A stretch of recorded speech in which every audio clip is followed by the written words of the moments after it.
पता है, भारत की जो पुरानी लोक कथाएं हैं ना, उनमें न जाने कितने ही डरावने राज और रहस्य छिपे हुए हैं जो सदियों से सुनाए जा रहे हैं। तो आज हम एक ऐसी ही कहानी की तह तक जाएंगे जहां सच और कहानी के बीच की लकीर पूरी तरह मिट जाती है। याक्षी, ये नाम सुनते ही ना दिमाग में एक अजीब सी तस्वीर बनती है। एक तरफ बेइंतहा खूबसूरती और दूसरी तरफ उतना ही गहरा खौफ। कहानियों में कहा जाता है कि उसकी सुंदरता मर्दों को खींचती तो है, पर यही खिंचाव उनकी मौत का फंदा बन जाता है। और भारत के अलग अलग हिस्सों में उसकी मौजूदगी की कहानियां सुनने को मिलती। और यही सवाल हमारी आज की कहानी का सबसे बड़ा हिस्सा है। तो चलिए इस रहस्य में और गहरे उतरते हैं। तो हमारी कहानी का जो मुख्य किरदार है उसका नाम है ऋषभ। अब ऋषभ का काम ही कुछ ऐसा है कि उसे अक्सर घने सुनसान जंगलों में जाना पड़ता है। इस बार उसका काम उसे एक ऐसे जंगल में ले आया था जो किसी भी गांव या बस्ती से मीलों दूर था और अपने अंदर न जाने कितने ही राज दबाए हुए था। वहां के लोग बताते थे कि 10 साल पहले कुछ बड़े तांत्रिकों और पंडितों ने मिलकर एक बहुत ही ताकतवर याक्षी को इसी पेड़ के अंदर कैद कर दिया था। और पेड़ के चारों तरफ लिपटा वो लाल धागा वही एक चीज थी जो उस बुरी ताकत को दुनिया से दूर रखे हुए थी। और बस यहीं से कहानी एक ऐसे भयानक मोड़ पर पहुंचती है जहां ऋषभ की एक छोटी सी, एक बिल्कुल अनजाने में की गई गलती एक दशक पुरानी शांति को चीरकर खौफ का एक ऐसा दरवाजा खोलने वाली थी जो फिर कभी बंद नहीं होता। तो हुआ ये कि रात हो गई और जोर का तूफान आ गया। ऋषभ बेचारा फंस गया और उसे वही पेड़ नजर आया। उसने सोचा चलो यहीं रुक जाते हैं, और बस वहीं उसने वो गलती कर दी। उसने न सिर्फ उस पवित्र स्थान का अपमान किया, बल्कि अपने बैग की एक छोटी सी जरूरत के लिए उसने वो लाल धागा तोड़ दिया। वो धागा जो 10 साल से एक आफत को रोके हुए था। उसे जरा भी अंदाजा नहीं था कि उसने क्या कर दिया। तो अब सीन बदलता है। ऋषभ जंगल से बाहर आ गया है, मेन रोड पर है। घर जाने के लिए किसी गाड़ी का इंतजार कर रहा है। उसे लग रहा था कि चलो मुश्किल खत्म हुई, पर उसे क्या पता था कि खौफ का असली खेल तो अब शुरू होने वाला था। काफी देर बाद एक कार आकर रुकी। जो ड्राइवर था उसके चेहरे पर कोई भाव ही नहीं था, एकदम पत्थर जैसा। खैर, ऋषभ गाड़ी में बैठ गया, लेकिन अंदर की जो खामोशी थी ना, वो चीख चीख कर कह रही थी कि कुछ बहुत गलत होने वाला है। थोड़ी देर की चुप्पी के बाद ड्राइवर बोला और उसने एक छोटी सी लाल पोटली की तरफ इशारा किया। कहता है, ये पूरा जंगल, ये पूरा इलाका याक्षी का है। यहां जिंदा रहना है ना तो इसकी जरूरत पड़ेगी। अब ऋषभ ठहरा शहरी लड़का, वो तो इन बातों को अंधविश्वास मानकर हंसने लगा, लेकिन उसकी हंसी तब गायब हो गई जब उसने मजाक मजाक में बता दिया कि उसने उस पेड़ से धागा तोड़ा है। ये सुनते ही ड्राइवर का चेहरा सफेद पड़ गया, जैसे उसने कोई भूत देख लिया हो।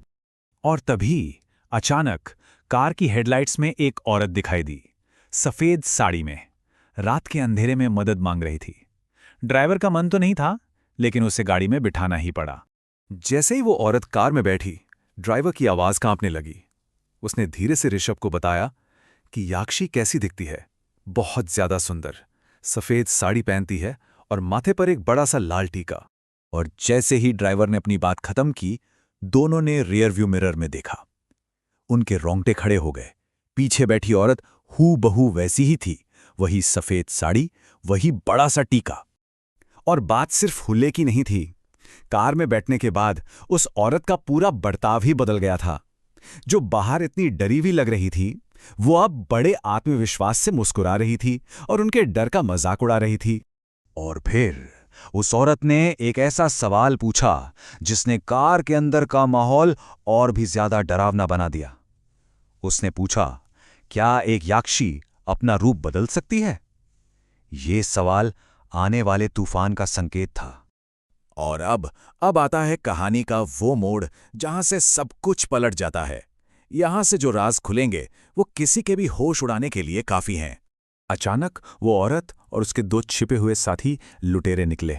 वो चिल्लाने लगे। एक पल को लगा कि अच्छा, तो ये सब ड्रामा था। ये कोई भूत प्रेत नहीं, बल्कि लुटेरे हैं जो इस कहानी का फायदा उठाकर लोगों को लूटते हैं।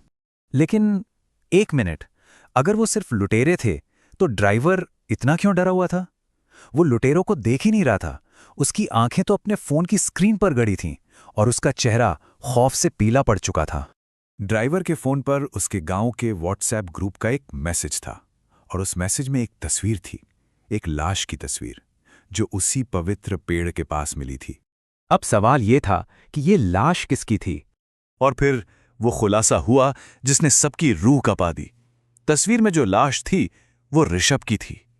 तो फिर गाड़ी में जो शख्स ऋषभ बनकर बैठा था वो कौन था?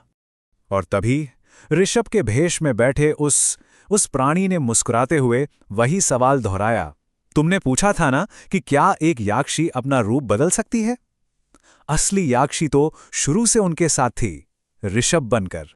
अगली सुबह कार में मौजूद हर एक इंसान की लाश उसी पेड़ से लटकी हुई मिली।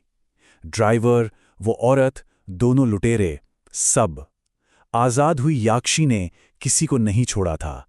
तो ये कहानी ना हमें एक बहुत ही परेशान करने वाले सवाल के साथ छोड़ जाती है कि हम जिन कहानियों को बस कहानियां समझते हैं उनमें से कितनी सच हैं और कितनी बस आजाद होने का सही मौका ढूंढ रही हैं।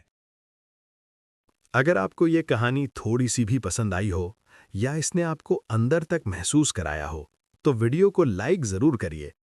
इस कहानी को अपने दोस्तों और फैमिली के साथ शेयर यानी साझा करिए ताकि वो भी इस एक्सपीरियंस का हिस्सा बन सकें। और हाँ, कमेंट्स में ज़रूर बताएं आपको सबसे ज़्यादा डर किस पार्ट में लगा। ऐसी ही और रियल, सस्पेंस से भरी और रात की नींद उड़ा देने वाली कहानियों के लिए चैनल को सब्सक्राइब करना बिल्कुल मत भूलिए, क्योंकि यहाँ हर कहानी सिर्फ कहानी नहीं होती, ये एक एक्सपीरियंस होता है। मिलते हैं अगले वीडियो में, तब तक के लिए सेफ रहिए और अंधेरे से सतर्क रहिए।